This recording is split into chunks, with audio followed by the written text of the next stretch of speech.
So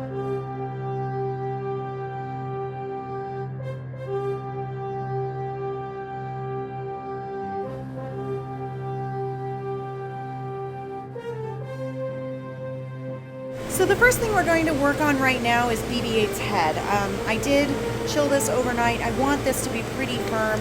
I've already got a pretty good ice on it, so now that it's sort of set up, what I'm going to do is I'm going to go back with this acetate strip, and I know this is really hard to kind of see what I'm doing here, but I'm just using the natural curve of this acetate strip to just really clean up that buttercream icing job that I did. I want those nice smooth edges, that really crisp bevel, you know, and just kind of wipe your strip off with a damp rag or a towel kind of in between to make sure that it stays nice and clean.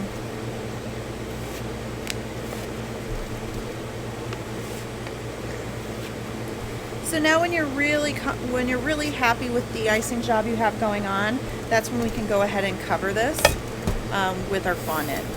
So one of those things I forgot to tell you were going to need is, of course, a fondant rolling pin, but pretty self-explanatory. So of course I kind of like to warm up my fondant a little bit before I roll it out. A little bit of shortening, just to make sure it's nice and warmed up. Really helps with the stretch.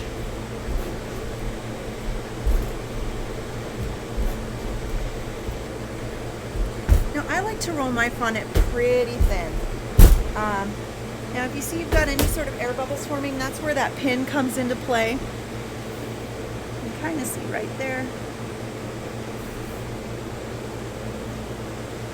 Sometimes you'll notice that there are kind of little hard spots in your fondant. You want to make sure you pick those out before you